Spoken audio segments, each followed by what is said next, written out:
Au nom de notre Seigneur Jésus-Christ. Voilà. Alors, aujourd'hui, c'est mon dernier jour pour ce thème. Pour moi, je vais clore ce thème aujourd'hui. Mais dans le même thème, il y aura des gens qui vont passer encore parler du même thème. Mais pour moi, c'est aujourd'hui que je vais clore. Donc, si je clore ce thème aujourd'hui, nous avons conférence. Dans ces conférences-là, il y aura séance de questions et réponses. Pendant quelques minutes, le jour de conférence, je vais faire un rappel vite fait de tout ce que nous avons dit sur la construction du temple de Salomon. Je vais faire un rappel. Après avoir fait le rappel, moi et tous les prédicateurs de l'Assemblée, nous allons répondre à vos questions. Alors ça va se passer comme ça là le jour même. Nous allons parler sur tout ce que vous n'avez pas compris par rapport au thème, la construction du temple. Poser des questions.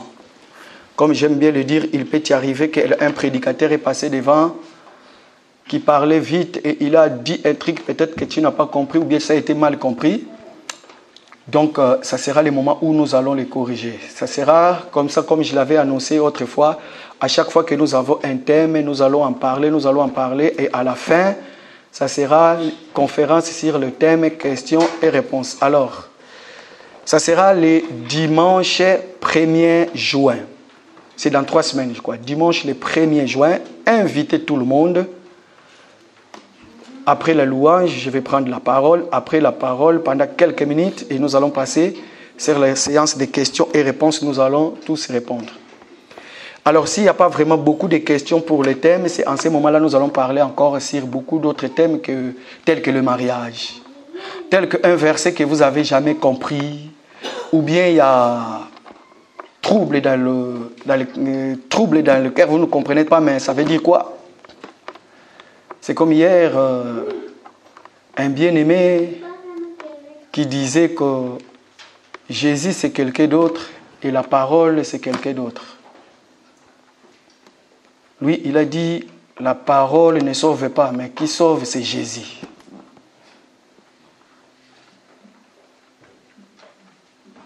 Donc, c'était un peu comme ça là. Alors, ces genres de questions, il faut les répondre. Il n'est pas ici avec nous, mais il est un peu loin au Gabon. C'est des gens qui veulent expliquer la parole par rapport à leur propre intelligence. Voilà, nous n'allons pas les en vouloir parce que les jours où le Seigneur va permettre qu'ils soient touchés, il va rejoindre la vérité, peu importe quelle assemblée qui se trouve au Gabon. Et à ce moment-là, il va glorifier. En plus, c'est quelqu'un de catholique. Voilà. Ok, alors, nous sommes en train de parler sur le temple de Salomon. À chaque fois que je prenais la parole, normalement, je devais parler sur les oreilles. Quand la Bible dit que Dieu dit que désormais mes oreilles seront ouvertes dans les temples. Et je ne parlais pas. Pourquoi? Parce que quand j'étais en train de parler sur les yeux de Dieu, normalement j'avais beaucoup de choses à parler. Et puis comme j'ai poussé tout le temps, je disais dimanche, je me suis dit non, je vais parler sur les oreilles. Alors, il y avait une partie sur les yeux qui était restée. Donc, aujourd'hui, je vais parler encore sur les yeux de Dieu dans les temples de Salomon pour totaliser la pensée que Dieu avait mis dans mon cœur. Pourquoi? Parce que Dieu nous dit que désormais, ses yeux seront ouverts dans les temples de Salomon. Donc, aujourd'hui encore, nous allons rebondir là-bas. Ne me tenez pas rigueur, je vais répéter tout ce que j'avais dit. Et pour arriver jusqu'à là où poussé par le Saint-Esprit, le Seigneur veut nous ramener. Donc nous allons lire notre verset de base. Nous sommes dans le livre de Chroniques. 2 Chroniques, chapitre 7, verset 15. 2 Chroniques, chapitre 7, verset 15, la Bible dit « Mes yeux seront ouverts désormais et mes oreilles seront attentives à la prière faite en ce lieu. » Voilà, merci. Donc Dieu est en train de parler. Lorsque Salomon a achevé de construire le temple, c'est là où Dieu va prendre la parole.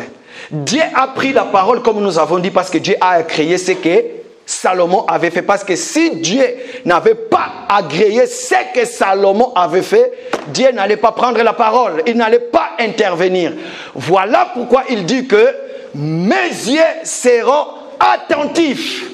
Et c'est par là que nous avons dit que nous sommes les temples du Saint-Esprit, n'est-ce pas? La Bible dit dans le livre de 1 Corinthiens chapitre 3 verset 16, frère Baptiste. 1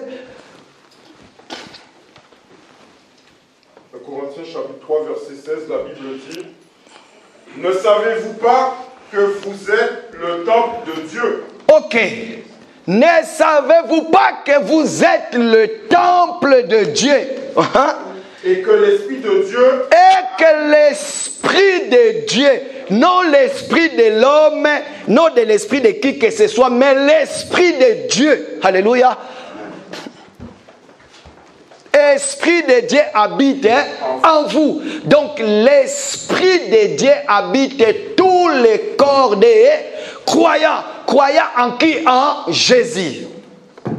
C'est là où nous avons dit, papa, lisez-moi encore Matthieu chapitre 6, verset 22 à 23. Écoutez. Matthieu chapitre 6, verset 22 à 23. Matthieu chapitre 6, verset 22 à 23.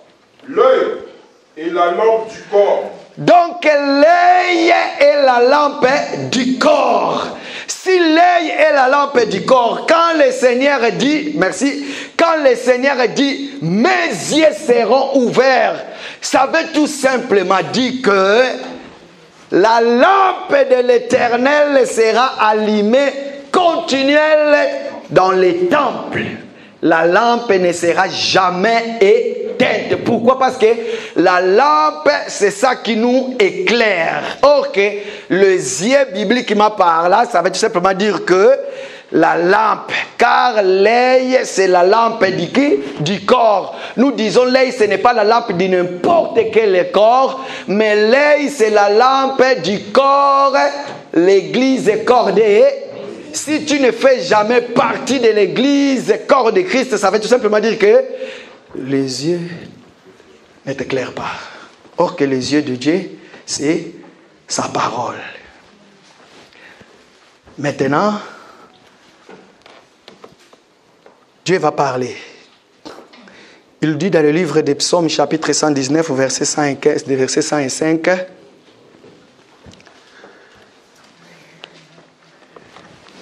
Écoutez ce qu'il dit. Pour nous qui sommes le temple.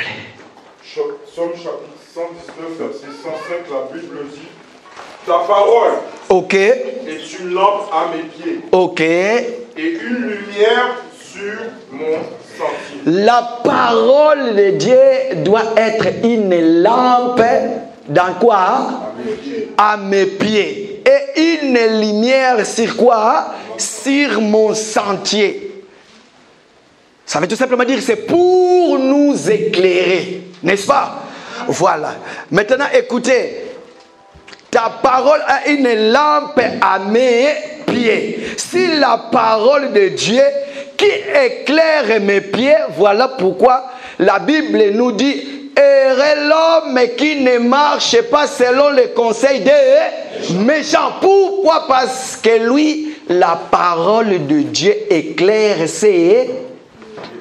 Et quand tu ne marches pas sur les conseils des méchants, tu es comme un arbre planté près d'un courant d'eau qui donne les fruits à sa saison. Quelle saison?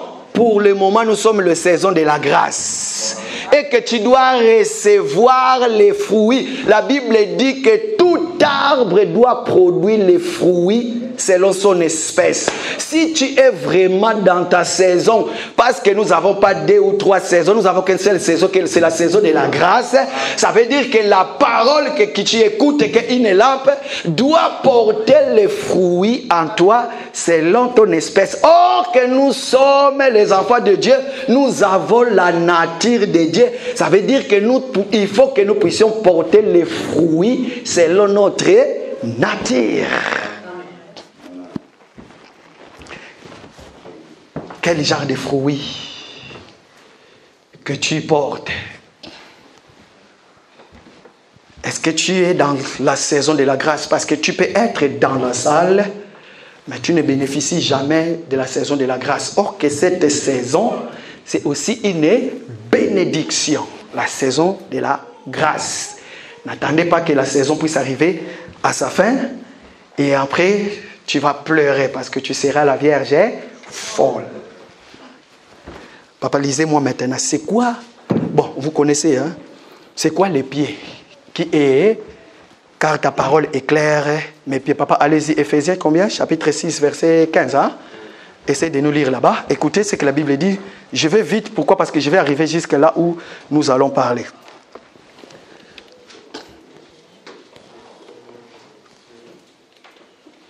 Verset 15. Je lis la partie verset 14.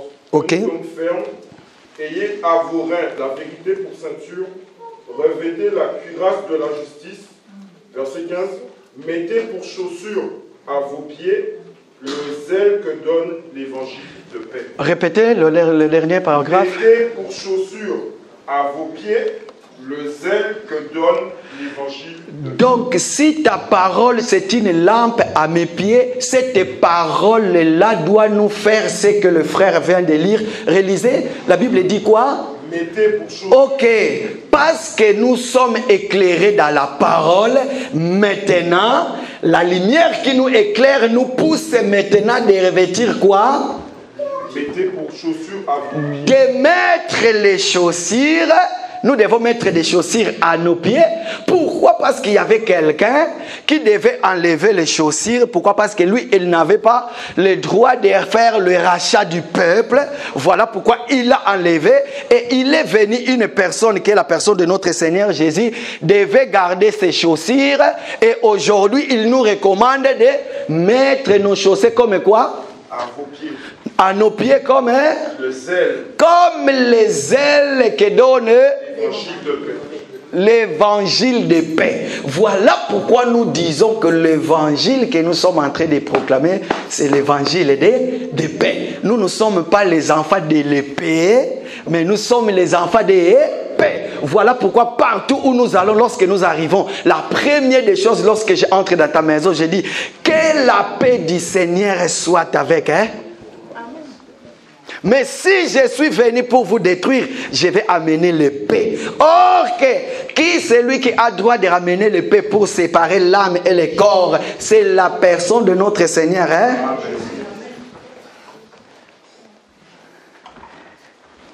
Écoutez bien, aimés dans le Seigneur. Voilà ce que j'ai dit. Si la parole, c'est la lampe qui nous éclaire, la première des choses pour bien voir. Déjà la première des choses pour bien voir. Pourquoi? Parce que nous avons vu jadis quelqu'un qui ne voyait pas.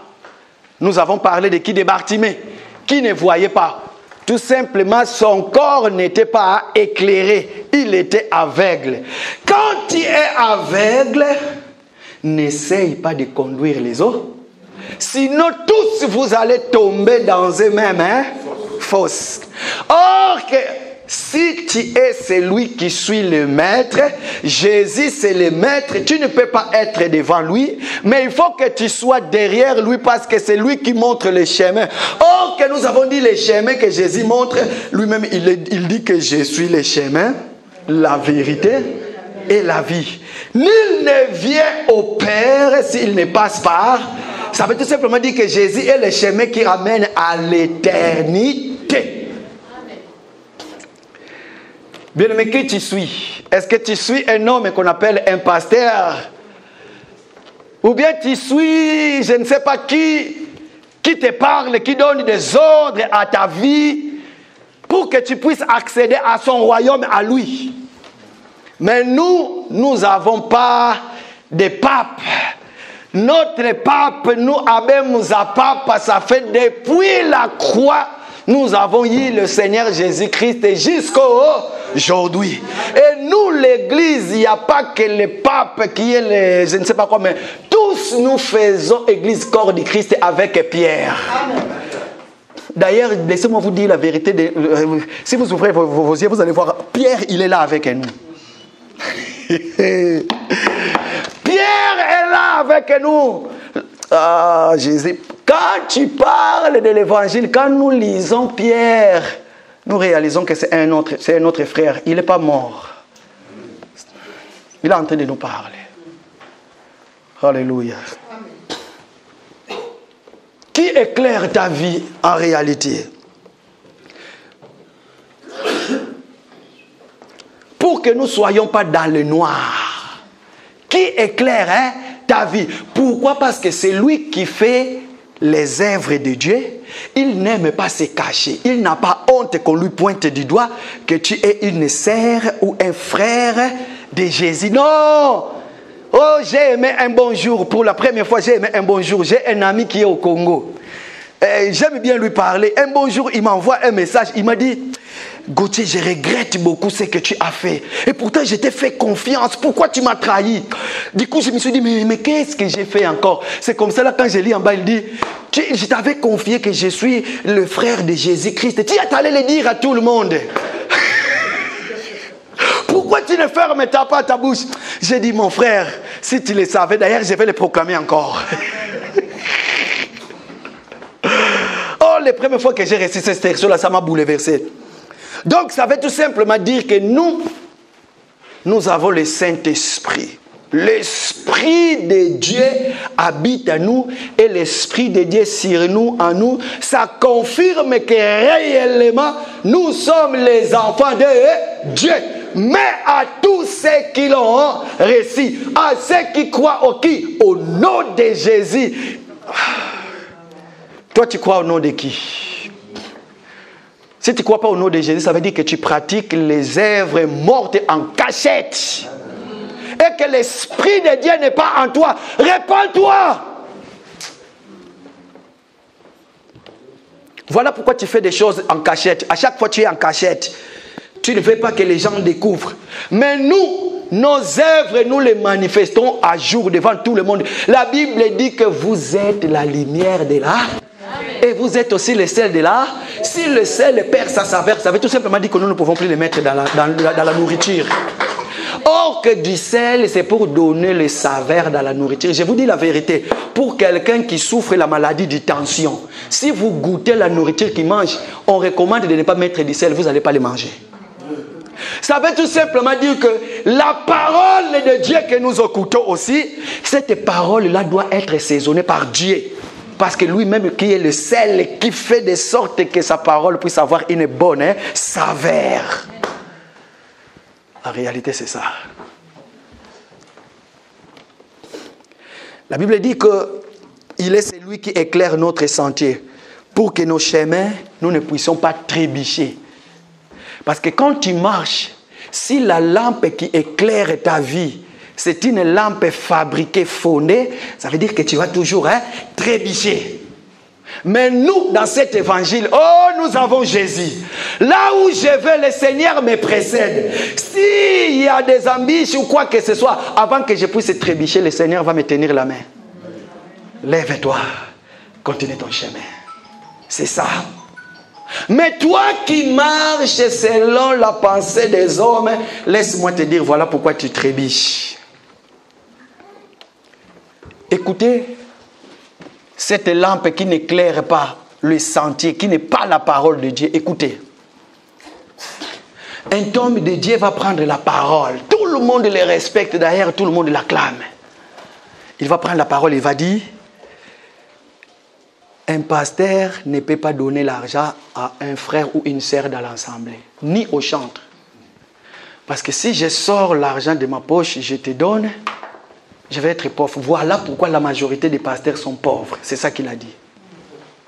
Je crois que j'ai montré la vidéo à quelques-uns. Mais moi, pasteur, il faut que je reçoive l'argent de vous. Mais moi, je ne peux jamais vous donner l'argent. D'ailleurs, il est en train de prêcher dans son église. Il dit, d'ailleurs, ne venez pas me demander l'argent. Même si vous voyez l'argent tomber de ma poche, ne demandez pas. C'est ça qu'il a dit. Mais vous allez remarquer une chose, dans les assemblées pareilles, many people, beaucoup de gens. Amen. Quand il a dit ça, beaucoup de gens ont dit, ainsi soit-il. Bien-aimé dans le Seigneur, est-ce que tu es une aveugle qui est conduite par l'aveugle? Papa, lisez-moi Jean chapitre 14, verset 6. Écoutez ce que la Bible dit. Jean chapitre 14, verset 6. Jean chapitre 14, verset 6, la Bible dit, Jésus lui dit, je suis le chemin, la vérité et la vie. Nul ne vient au Père que par moi. Jésus dit, je suis le chemin. Cet chemin mène où? Au ciel, à l'éternité. Et la vie. Pourquoi? Parce que c'est lui qui suit Jésus. La promesse est que tu auras la vie éternelle.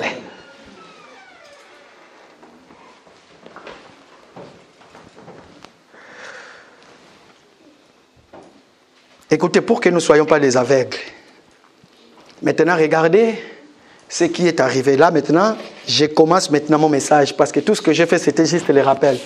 Je commence maintenant le message. Papa, lisez-moi Luc chapitre 24, versets 13 à 16. Écoutez. Luc chapitre 24, versets 13 à 16. Et voici, ce même jour, 2 disciples allaient à un village nommé Emmaüs, éloigné de Jérusalem, de 60 stades. Et ils s'entretenaient de tout ce qui s'était passé. Pendant qu'ils parlaient et discutaient, Jésus s'approcha et fit route avec eux. Mais leurs yeux étaient empêchés de le reconnaître. Ok. Relisez juste la dernière phrase. Mais leurs yeux étaient empêchés de le reconnaître. Ok. Bien-aimé dans le Seigneur, un pasteur ne peut pas offrir l'argent à une sœur ou à un frère. Pourquoi? Parce que leurs yeux leur empêchaient de voir, de reconnaître Jésus. La Bible dit qu'après Jésus-Christ est ressuscité, il va faire le chemin, il va aller rejoindre les apôtres qui voyageaient, qui faisaient la route d'aller Emmaüs. Ils étaient en train de parler. Jésus est venu le rejoindre. Mais comme leur lampe ne brillait pas, ne leur permettait pas de voir qu'est-ce qui va arriver, ils ne vont jamais voir Jésus. Ça veut tout simplement dire quoi? Tu vas, soi-disant, dans une église qu'on appelle l'église de Jésus, mais vous êtes tous voilés. C'est comme ça que j'avais dit jadis, quand on appelait des chrétiens, on disait que vous êtes des pommadés, vous êtes des aveugles, vous ne voyez pas. Ça, ce sont les gens du monde qui le disaient.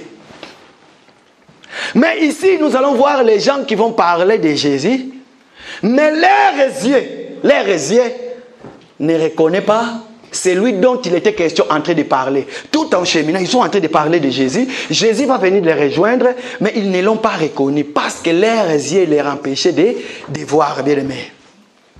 Nous disons, nous voulons que le Seigneur nous fasse grâce. Nous voulons toujours voir Jésus. De le reconnaître dans tous les mouvements. Tout ce qu'il va faire, nous voulons confesser à dire, ça c'est le doigt de Dieu. Papa, allez-y, Luc chapitre 24, verset 29 à 32. Luc 24, verset 29 à 32. Écoutez maintenant. Écoutez maintenant. Là, nous entrons maintenant dans les effets. Les effets de la lampe, de la parole. Si l'œil est la lampe du corps, c'est la parole. Écoutez maintenant les effets. Luc chapitre 24, verset 29 à 32. Mais ils le pressèrent en disant, reste avec nous, car le soir approche. Le jour est sur son déclin. Et il entra pour rester avec eux. Pendant qu'il était à table avec eux, il prit le pain. Papa, une minute, reprenez un peu en haut. Allez-y. Là où dit le soir. Mais le pressèrent en disant, reste avec nous, car le soir approche. Écoutez, arrête-toi d'abord là-bas. Dans l'évangile, le bien de cet évangile, nous expliquons et les mouvements. C'est comme ça que je vous avais dit autrefois. S'il y a quelque part dans la Bible où Jésus a toussé, il a fait... Ça veut tout simplement dire, si on a dit dans les paroles de Dieu que Jésus a toussé, ça veut tout simplement dire qu'il y a une explication. C'est là où on va lui dire quoi? Restez avec nous. Pourquoi? Parce que l'ensemble, nous avons expliqué qu'est-ce que le soir, qu'est-ce que le chant du coq, qu'est-ce que les... Donc, quand il dit restez, parce que qu'est-ce qui arrive? Les soirs. L'église, nous sommes le temps du soir. Il faut appeler que le Seigneur soit là avec nous. N'attendez pas que nous soyons le matin, sinon tu vas être surpris lorsque nous allons réveiller l'église et déjà parti. C'est là où... Ok, bon, c'est bon. Papa, lisez maintenant, allez-y. Le jour est sur son déclin. Le jour est sur son déclin. C'est le soir, le jour est sur son déclin. Pourquoi? Parce que quand le jour apparaît, c'est là où l'époux sort de sa chambre pour venir chercher son épouse. Donc, comme on est le soir, il faut qu'il reste avec nous, qu'il soupe avec nous, lui est avec nous. Comme ça, le matin, nous allons sortir ensemble pour partir. Bien-aimé dans le Seigneur, si tu ne soupes pas avec Dieu, si tu ne manges pas avec Dieu, quand le matin viendra, toi tu vas déjà au chant du coq, tu vas lui renier. Je ne l'ai jamais connu. Parce que le soir, après vient le chant du coq. Il faut que tu puisses lui régner. Mais or que nous ne régnons pas Dieu. Nous disons que advienne que pourra. Je n'ai que Jésus. Amen. À part Jésus, je n'ai personne. Personne. Je n'ai pas l'esprit, je ne sais pas de qui. Je n'ai que l'esprit de Dieu. Toi, tu as l'esprit de qui? Regarde comment ton cœur est en train de battre. Poup, poup, poup. Pourquoi? Parce que tu as peur que maintenant, l'esprit de Dieu te localise là où tu es. Toutes les mauvaises choses que tu es en train de penser maintenant, que cela tombe au nom puissant de Jésus. Papa, allez-y, continue la lecture. Et il entra pour rester avec eux. Verset 30. Pendant qu'il était... Il entra pour rester avec eux. Si quelqu'un entend ma voix, qu'il ouvre la porte. Ouvre ton cœur, remplace Dieu dans ta vie. Tu dois ouvrir ton cœur pour que tu portes des fruits dignes de la repentance. Amen. Peu importe quel le temps que tu es là. Il y a un homme qui a vécu avec Jésus pendant 3 ans et demi. Marchant avec lui, mangeant avec lui. Il a vu Jésus dans ses faiblesses. Personne ne pouvait savoir, ne pouvait comprendre cet homme. Mais il était un jour, une fois, le même pain que Pierre a mangé. Philippe, Thaddée, Barthélemy, Jean, Matthieu, le même pain qu'ils ont mangé, a donné la vie aux autres. Le même pain, Judas a pris, il a trempé dans les coupes et le pain l'a fait de sorte qu'il puisse révéler son identité. Bien-aimé dans le Seigneur, tu peux être dans une assemblée. Nous écoutons la même parole. Nous buvons le même coupe. Nous faisons tout ensemble. D'ailleurs, je vous dis la vérité. Luc chapitre 10, verset 10. Jésus envoie les disciples. Judas aussi était là. Judas aussi est allé prêcher. Mais personne ne connaissait qui il était. Dans le Bible, livre de Jean, chapitre, je crois, en bas, verset 3, ou verset 3, ou verset 4 en haut. La Bible dit que Jésus était dans la journée en train de baptiser avec ses disciples. Cependant, lui-même ne baptisait pas, c'était les disciples qui ont baptisé. Sachez-le que Judas aussi a baptisé. Mais un jour, pas un jour. Voilà pourquoi les gens de ce monde ont dit 9 jours pour les voleurs et une seule jour pour les... Toi, tu viens à l'église, même si tu te caches, tu caches tes habitudes à toi. Même si tu caches ton identité à toi. Sache-le que tu écoutes la parole, d'ailleurs, tu acclames. Tu dis Amen. Mais un jour, le Seigneur va révéler ton identité. Nous allons connaître qui tu es. Et quand tu vas sortir ici, nous n'allons pas te suivre. Toi-même, tu sortiras ici en courant. Mais je vais vous dire une chose. Restez tranquille. Vous savez... Lorsque Israël est sorti de l'Égypte, ils sont venus où? Dans les déserts, n'est-ce pas? Dans les déserts, c'est là où Dieu a commencé à parler à Israël. Il leur donnait les instructions, les enseignements. Mais là où Dieu leur donnait les enseignements, or que dans les déserts, c'est là où il y a les scorpions, il y a les serpents. L'Église, dans le temps de la grâce, est en train de vivre ce qu'on appelle les vivre ensemble. Mais ce qui est bien dans cet évangile, tu peux être là, venir comme tu veux. Mais quand tu nous quittes, tu vas là-bas, tu pratiques le vol, les mensonges, l'impudicité, tout ce que tu veux. Et puis le dimanche, tu viens aussi prier avec nous. Ce n'est pas grave. Sache-le que nous, quand nous prions, Dieu reçoit l'adoration. Mais toi, quand tu pries, tu es en train d'inciter la colère de Dieu. Répands-toi. Papa, tu n'as pas encore terminé. Nous sommes arrêtés là où la Bible dit que le matin arrive. Les jours est sur son déclin. Allez-y. Il entra pour rester avec eux. Jésus va entrer pour rester avec les disciples, avec ses disciples. Allez-y. Verset 30. Okay. Pendant qu'il était à table avec eux. Pendant qu'il était à table avec eux. J'aime bien parce que l'église est dans la table avec le Seigneur. Les vraies églises, les vrais enfants de Dieu. Si tu n'es pas vrai enfant de Dieu et que ton cœur est ailleurs, tu n'es pas avec Dieu. Alléluia. Il prit le pain. Ah, il prit la parole. À la place du pain, j'ai dit, il prit la parole. Allez-y. Et après avoir rendu grâce. Voilà pourquoi nous disons, dans vos maisons, quand vous mangez, ne dites pas que le sang de Jésus descend dans cette nourriture. Oh, cette nourriture, nous voulons le manger. Non. Un enfant de Dieu ne proclame pas le sang dans la nourriture, mais un enfant de Dieu fait quoi? Avant de manger, c'est ça la prière. Éternel notre Dieu, nous te bénissons parce que tu es notre Seigneur. Toi qui fais naître les pains de la terre, nous te rendons grâce pour nous avoir donné la nourriture. Ne répétez pas cette prière-là. Attention, hein? Ne répétez pas cette prière-là. Mais nous rendons grâce. 1 Corinthiens chapitre 11, la Bible dit qu'après avoir rendu grâce, il est rempli de pain. Nous rendons grâce. Oh Seigneur, merci parce que tu nous as donné la nourriture. Nous voulons le manger avec les actions de grâce. Nous te rendons grâce, toi qui... Hein? Allez-y. Il leur rompit et il leur donna. Il les rompit. Pourquoi? Parce que la parole, c'est Jésus lui-même qui rend la parole.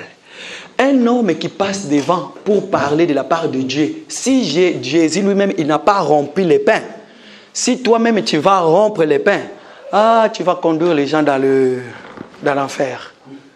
Laisse Jésus lui-même. La Bible dit qu'il avait le pouvoir de donner et de reprendre sa vie.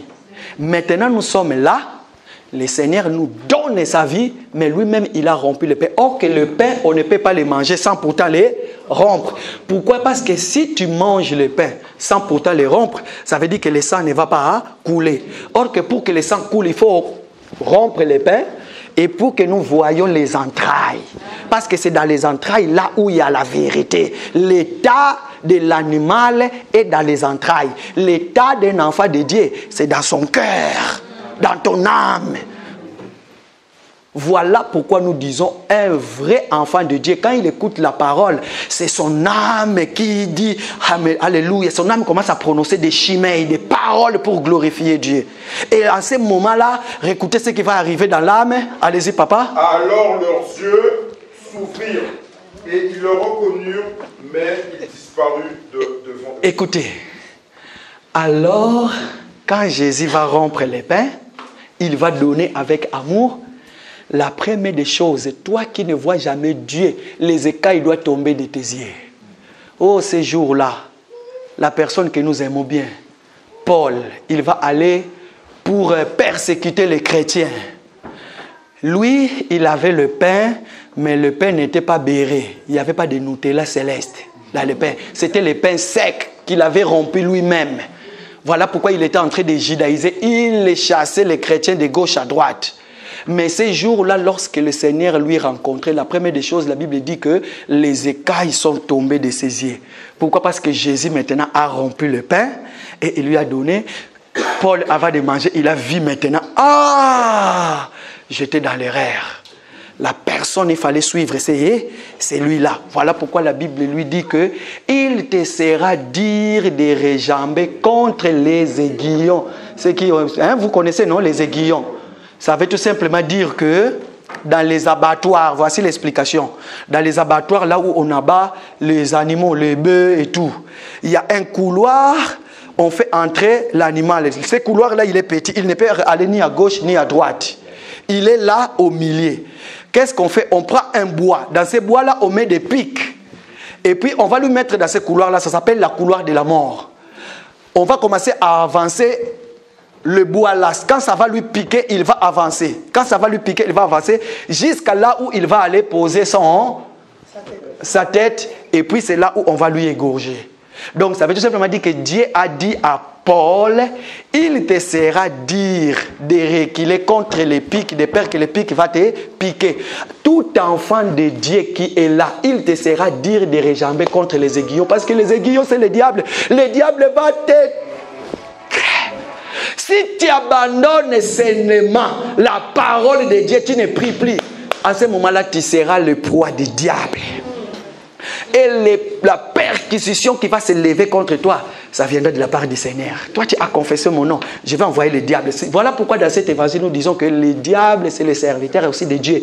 Il est spécialiste en Matthieu chapitre 10, Jean 10, 10. C'est ça sa spécialisation. Voilà pourquoi Dieu l'utilise. Allez, attaquez. Et à toi, quand le problème va venir à ce moment-là, toi, tu vas dire,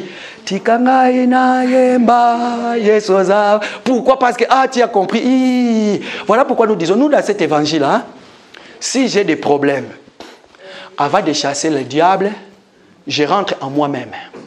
Je vais chercher dans ce qui m'arrive, il est où la part de Dieu. Nous avons parlé sur la persécution.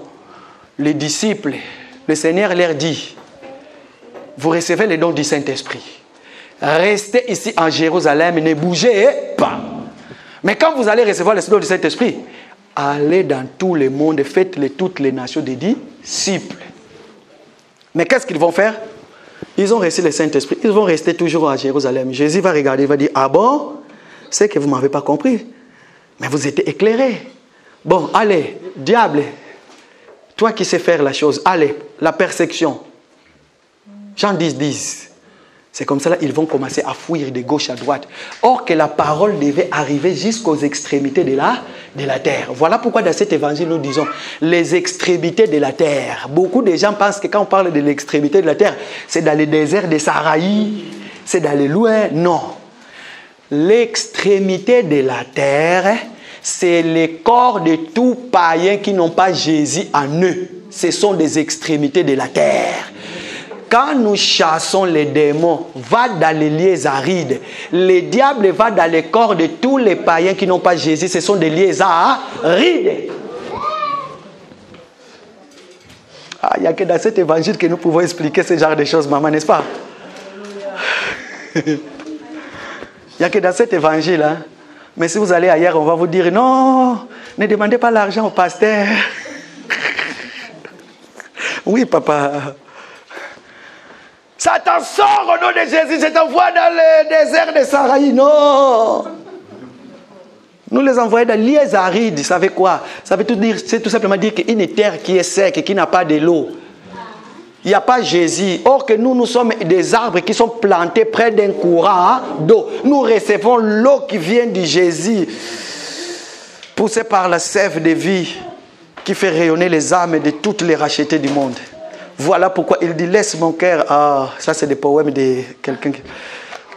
Papa, allez-y. Écoutez maintenant ce que la Bible dit. Verset 32. C'est là où maintenant je voulais arriver. Écoutez ça.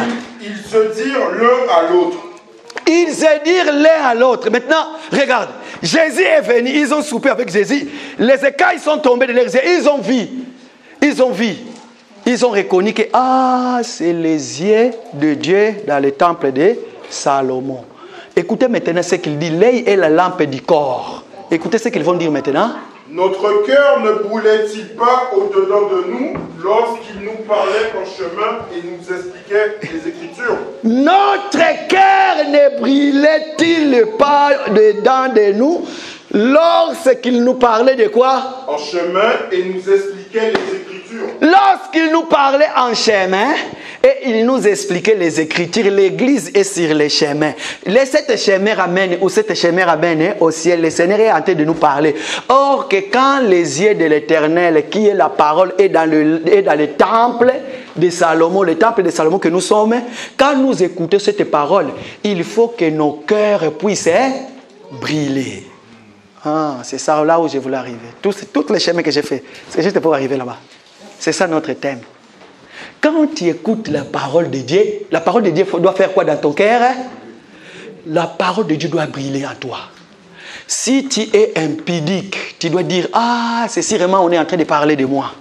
Si tu es, magicien, tu dois dire, je dois arrêter les magies. Mais quand la parole sort, il n'y a rien qui se passe dans ton cœur. La première des choses, pose la question, la personne qui est en train de nous parler, est-ce que lui-même il est dans le Seigneur? Si ce n'est pas le cas, retourne maintenant à toi-même. C'est quoi ma part? Apocalypse. Écoutez maintenant. Apocalypse chapitre 1 verset 3. Apocalypse chapitre 1 verset 3, la Bible dit: Heureux celui qui lit et ceux qui entendent les paroles de la prophétie et qui gardent les choses qui sont écrites, car le temps est proche. Heureux ceux qui lisent et qui gardent la parole, car le temps est proche. Garde ta lampe allumée. Papa, lisez encore. Apocalypse 1 verset 14. Garde la parole de Dieu. La parole de Dieu doit demeurer définitive dans le temple de Salomon. 1 Corinthiens chapitre 3 verset 16. C'est toi qui es le véritable temple de Dieu. Dieu n'habite plus dans les temples qui sont faits dans les mains des hommes. Mais toi tu es le Dieu. Tu es, le temple de Dieu. Et que la parole de Dieu, le yeux de Dieu doit rester allumé matin, midi, soir dans le temple de Dieu. Et quand il s'est allumé, ton cœur doit bouillonner. Allez-y papa. Apocalypse chapitre 1 verset 14. Sa tête et ses cheveux étaient blancs. Écoutez, sa tête et ses cheveux étaient blancs. Oh, la gloire de Dieu. Allez-y. Comme de la laine blanche, comme de la neige. Ok, allez-y. Ses yeux étaient comme une flamme de feu. Hey! Quand Dieu dit que mes yeux seront ouverts sur le temple de Salomon, la Bible dit que ses yeux étaient comme quoi? Une flamme de feu. Voilà pourquoi sur le chemin d'Emmaüs, les disciples ont dit, quand ils nous parlaient, nos cœurs ne brillaient pas-ils dedans? Pourquoi? Parce que la parole de Dieu, c'est comme une flamme de feu. Que vos cœurs brillent maintenant au nom de Jésus. Oh yes, c'était pour arriver là. Ça veut tout simplement dire que le vrai temple de Dieu, là où il y a la loi et le témoignage, ça veut tout simplement dire que quand tu entres pour manger le pain, ton cœur doit briller. Pourquoi? Parce que les yeux de Dieu dans le temple de Salomon, c'est comme le flamme de feu. Et si le feu là ne te brille pas, il y a un problème. Il y a un problème. Écoutez la Sunamite, qu'est-ce qu'il dit? Elle dit quoi, papa? Elle dit quoi? Je suis noir. Le soleil m'a... Ecclésiaste chapitre 2, verset combien? Cantique de cantique, pardon. Elle dit que je suis... Papa ne lit pas pour le temps. Elle dit que je suis noir car le soleil... Voilà pourquoi la Bible dit au lever du soleil jusqu'au coucher du soleil. Bien-aimé dans le Seigneur, n'attendez pas que le soleil puisse arriver dans sa couchette sans être brûlé. Parce que si tu es brûlé par le soleil, c'est à ce moment-là que tu vas dire « Je suis noir parce que le soleil m'a brûlé. La parole de Dieu m'a transformé. Parce que les yeux de Dieu, c'est comme de flammes. » Voilà pourquoi nous disons ceci. Écoutez, quand tu es en jeûne et prière, nous commençons le jeûne et prière au lever lorsque l'époux sort de sa chambre. Le soleil commence sa course. Toi, tu t'agenouilles, tu te baisses, tu te dis, Seigneur, je suis venu auprès de toi. Que tes yeux à toi me brillent. Tout ce qui est du diable sort de ma vie. Et lorsque l'époux entre dans sa couchette, en ce moment-là, toi, tu arrêtes le jeûne et prière. Et quand tu vas arrêter le jeûne et prière, nous allons comprendre s'il est vrai que le soleil t'a brûlé ou non. S'il est vrai que le soleil t'a brûlé, tu auras la haine du péché. Tout ce qui n'est pas de Dieu n'aura plus sa place dans ta vie. Voilà pourquoi, bien-aimé dans le Seigneur, tu es le temple de Dieu. Quiconque est le temple de Dieu sera enlevé. Quiconque est le temple de Dieu, qu'il plaise à Dieu que tu puisses goûter ce que les hommes appellent la mort. La séparation de corps, âme et esprit. Mais sache-le comme nous avions dit ces jours-là. Si la mort vient, la première des choses, tous ceux qui sont dans le Seigneur, tu verras la multitude des anges, nous l'avons vu, qui vont venir. Et la première des choses, ils vont te prouver que tu as été lavé par le sang de l'agneau. Et quand tu as été lavé par le sang de l'agneau, tu vas chanter blanc, plus blanche que la neige. Mais toi, quand tu meurs avec les choses du diable, parce que la Bible dit que le prince de ce monde vient, mais il n'y a rien de lui en moi. Or que le prince de ce monde, c'est les diables. Si tu as quelque chose qui appartient au diable et que tu meurs aujourd'hui, une minute, s'il n'y a pas les anges, commence déjà à te poser les questions. Ça veut dire que moi, je ne lui verrai pas. Mais tu vas aller de l'autre côté. Et pour toi, ça sera un grand regret. Tu as passé ton temps pour rien dans l'assemblée. Regarde comment tu es venu remplir la salle. Mais tu n'as pas la chose de Dieu. Comment faut-il que nous disons? Est-ce qu'il faut le dire en chiluba pour que tu comprennes? Ou bien dans quelle langue? Bon, en portugais maintenant. Voilà. Muda tua vida. Voilà. L'église du Seigneur. Bientôt nous allons partir. La Bible dit, là où est ton trésor, là où sera quoi? Ton cœur.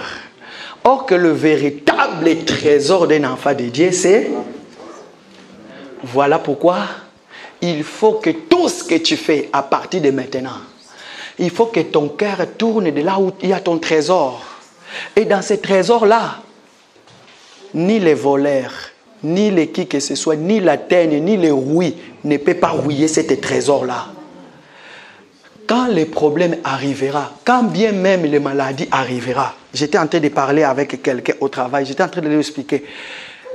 Tu as mal dans ton corps, oui. T'inquiète pas, tu peux prier, le Seigneur peut te faire grâce.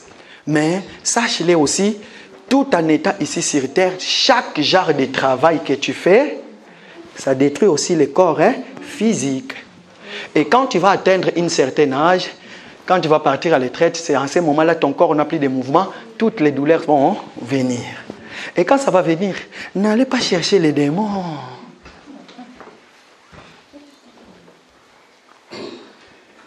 L'église, nous allons nous lever, s'il vous plaît. Muito obrigado. Nous allons nous élever, s'il vous plaît. Que le Seigneur... Nous allons prier maintenant. La Bible dit que les yeux de Dieu est dans le temple. Or que dans le temple, la Bible dit l'œil c'est la lampe du corps. Et que si la lampe n'est pas bien éclairée, ton corps aussi ne sera pas éclairé. Or que la lampe, c'est la parole de Dieu. Que veux-tu dire à Dieu pour tous les problèmes que tu embrasses facilement, qui est contraire à la parole de Dieu? Laissez-moi te dire, si tu fais des choses en cachette que Dieu n'aime pas, c'est le moment. Répands-toi maintenant dans la salle, ne sortez pas comme ça. Là, dis Seigneur, pardonne-moi et j'abandonne, j'arrête cela. Au nom puissant de Jésus, prions l'Éternel. Vas-y, priez. Alléluia. Oh Jésus, vas-y, prie maintenant, élève ta voix. Élève ta voix là où tu es. Élève ta voix là où tu es, Jésus, Jésus. Commence à abandonner toutes les mal. Dis Seigneur, ne permets pas que mes pieds puissent marcher sur le chemin de mon cœur. Je vais abandonner tous les mal. Je vais porter les fruits dignes de la repentance. Que mon identité témoigne que je suis réellement enfant de Dieu. Dans le nom puissant de Jésus. Au nom puissant de Jésus. Seigneur, nous voulons abandonner tout.